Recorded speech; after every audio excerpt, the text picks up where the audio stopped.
बहुजन समाज के लोगों, आज प्रत्येक वर्ष की भांति फिर आने का सौभाग्य प्राप्त हुआ और एक ऐसे संतों का हम लोग मार्गदर्शन करने के लिए यहाँ पर पहुंचे हैं। बहुजन समाज के लोगों, इस पर अगर विचार किया जाए, इस पर अगर चर्चा की जाए, खासकर मेरी माताओं बहनों जितनी बड़ी संख्या में यहाँ पर इकट्ठा हुई है, मुझे ये कहते हुए बड़ी प्रसन्नता हो रही है कि अब हमारा बहुजन समाज, वो बहुजन समाज संतों महापुरुषों के रास्ते पर वो चलने लगा है।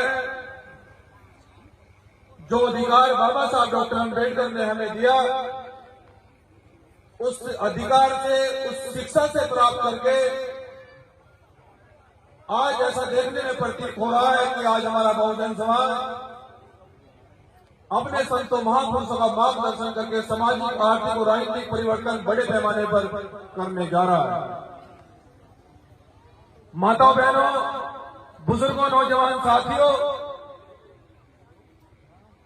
जिस कार्यक्रम में आज आप लोग यहां पर उपस्थित हुए हैं और जिस मिशन को सदगुरु समनदास जी महाराज जी ने आगे बढ़ाया है, ये आंदोलन 650 साल पहले सदगुरु रविदास जी ने शुरू किया।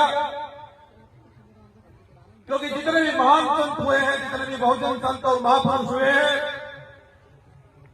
उन्होंने समानता की बात की है, बराबरी की बात की है, सबको रोटी, कपड़ा और मकान की बात की है। जब विरोधियों को, तानाशाहों को यह पता लगा कि एक बहुजन समाज में एक ऐसा संघ एक ऐसा आंदोलन चला रहे हैं कि अब किसी का राजपाट नहीं बचेगा, अब जो जितनी मेहनत करेगा उसकी मेहनत का उसको फल अवश्य मिलेगा, जातिगत आधार पर उत्पीड़न नहीं होगा। किसी संत ने एक ऐसा आंदोलन छेड़ा है कि सबको रोटी और कपड़ा मकान मिलेगा। तो बड़े बड़े राजाओं ने, तानाशाहों ने देखा कि ये कौन संत है।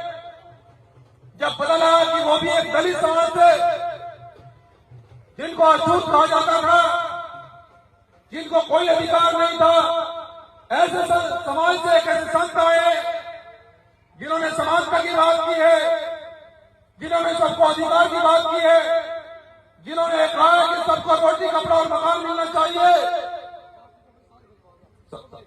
बड़े बड़े राजाओं ने पूछा कि रैदास आप क्या चाहते हैं, गुरु रैदास जी आप क्या चाहते हैं। गुरु रविदास जी ने कहा कि ऐसा चाहूं राज में जहां मिले सभी को और छोटे बड़े सब समाज बसे। गुरु रविदास रहे पर्सन कि हम ऐसा राज चाहते हैं, हम ऐसी व्यवस्था चाहते हैं जहां सबको रोटी, कपड़ा और मकान मिले, यहां किसी को ऊंच नीच भेदभाव की भावना से नहीं देखा जाए। इस आंदोलन की शुरुआत 650 साल पहले हुई, लेकिन खासकर माताओं बहनों, मैं आपको ये बताना पूरे विश्वास से कहना चाहता हूं कि आज हमारे देश में छुआछूत बंद हुआ।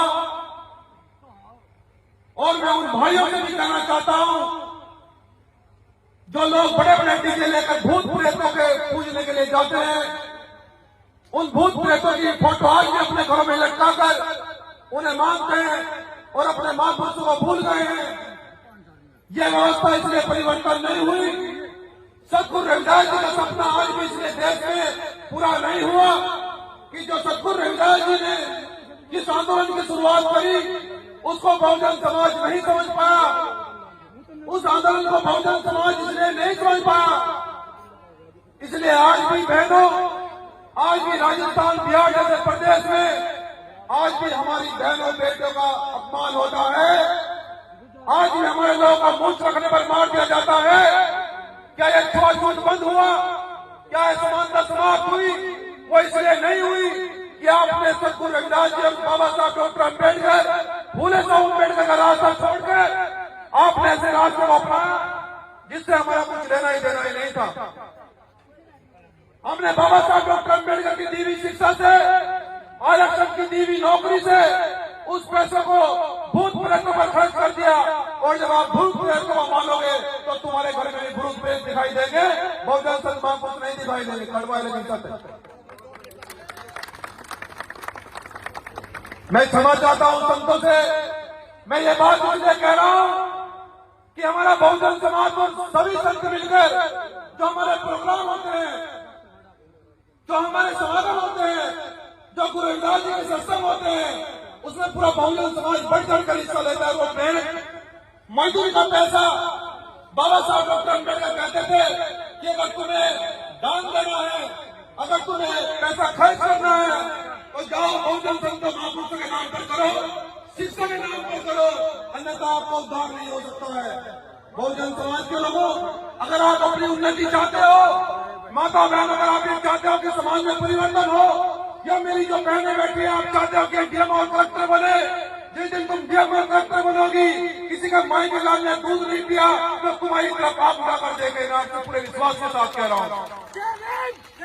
हमारी बहनों का अपमान इसलिए होता है, हमारे भाइयों का अपमान इसलिए होता है कि हमने गुरु रविदास जी की फोटो अपने घर में नहीं लगाई, अपने घर में संविधान नहीं रखा, बाबा साहब डॉक्टर अम्बेडकर की फोटो घर में नहीं लगाई, ऐसे बहुत प्रेतों की फोटो लगाई जिनसे हमारा सजल से तक नहीं देना रहा, जिनसे कोई मतलब नहीं है। लेकिन बाबा साहब ये कहते हैं अपने शब्दों में, अपनी वाणी में जाते जाते कहते हैं कि बहुजन समाज के लोगों, अगर तुम इस कारवा को आगे नहीं ले जा सके तो इस कारवा को पीछे भी मत जाने देना। मैंने ये कारवा तुम्हारे लिए बहुत मेहनत और मुझे तरह आया हूँ। अगर तुम्हें मानना है तो गुरु रविदास जी को मानो, अगर मानना है महर्षि वाल्मीकि जी को मानो, अगर मानना है तो भगवान को मानो, उस लेबर को मानो जिसने तुम्हें अधिकार दिए हैं। जिस जो व्यक्ति तुम्हारे लिए लंदन में गोल्ड कॉन्फ्रेंस में लड़ा है, जो ने कहा कि अगर संविधान में अगर मेरे समाज को अधिकार नहीं दिए जाएंगे तो मैं संविधान लिखना बंद कर दूंगा, ऐसे महापुरुषों को आपको मानना होगा। बहुजन समाज के लोग, अगर आप लोग सतगुरु रविदास जी का सपना पूरा करना चाहते हो, अगर आप लोग सतगुरु समनदास जी का सपना पूरा करना चाहते हो, ये जो संत हमारे मंच पर बैठे हैं, क्या इनका क्या उद्देश्य है? आपने कभी सोचा है? मैं माता बहनों आपसे पूछना चाहता हूँ कि जिस दिन आपका बेटा एक दिन घर नहीं आता तो तुम्हारा दिल, तुम्हारा हृदय कांप उठता है कि कहाँ रहेगा मेरा बेटा। लेकिन इन संतों के बारे में सोचा आपने कभी, जो अपना घर और परिवार छोड़कर तुम्हारे समाज के लिए ये चाहते हैं कि गुरु रविदास जी का बेगमपुरा मिशन आ जाए। गुरु रविदास जी का बेगमपुर मिशन मतलब इस देश के अंदर कोई ऊंच नीच भेदभाव न हो, गुरु रविदास जी का सपना पूरा हो। ये संत उस सपने को पूरा करने के लिए लगे। क्या आपने इनके बलिदान के बारे में कभी सोचा? क्या आपने इनके त्याग के बारे में कभी सोचा? साहब काशीराम जी एक बात कहा करते थे, साहब काशीराम जी कहते थे कि जो व्यक्ति अपना इतिहास नहीं जानता, जो कौम अपना इतिहास नहीं जानती, वो कभी शासक नहीं बन सकती। माताओं बहनों में अपनी बात को अंतिम रूप देते हुए खासकर आपको इसलिए कहना चाहता हूं कि आप घर चलाते हैं, आपकी इनकी कम चलती है, घर में आपकी ज्यादा चलती है, सभी जगह होता है। आपको आपकी ज्यादा चलती है, इसलिए आपको कहना चाहता हूं कि अगर आप लोग इस समाज में परिवर्तन चाहते हो, अगर आप इस बहुजन समाज में चाहते हो कि हमारी बेटी कलेक्टर बने, हमारी बेटी डीएम बने, आपके घर पर जेट सुरक्षा का पहरा हो, अगर आप ये व्यवस्था चाहते हो, अगर आप ये चाहते हो कि देश की शासक हमारी बेटी बने, तो माताओं बहनों अपने बहुजन संतों महापुरुषों को मानो। उनके अलावा हमारी मुक्ति नहीं हो सकती है, उनके अलावा हमारा उद्धार नहीं हो सकता है। हमने जाने कितने प्रयास करे, वो कहावत है कि सबके सामने सर झुकाया, संविधान जब नहीं था सबके सामने सर झुकाया, सबके सामने माथा टेका, सबके सामने गिड़गिड़ाए, कहीं अधिकार नहीं मिला, कहीं सम्मान नहीं मिला।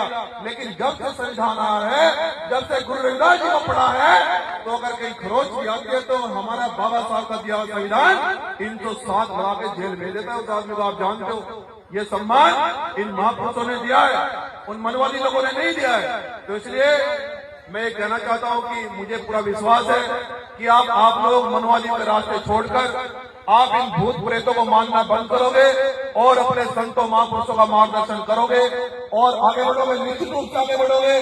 क्योंकि अगर इस दरबार में, संतों महापुरुषों के दरबार में अगर आप दान दोगे तो ये आश्रम बड़ा बनेगा, और अगर भूत प्रेतों के आश्रमों में, उनके घरों में दान दोगे तो भूत तो भूत प्रेतों का घर बनाना चाहते हो या अपने संतों महापुरुषों का घर बनाना चाहते हो, आपको तय करना है। अपनी वाणी को विराम देते हुए जय भीम, जय भारत, जय गुरु रविदास, जय गुरु समनदास महाराज। धन्यवाद।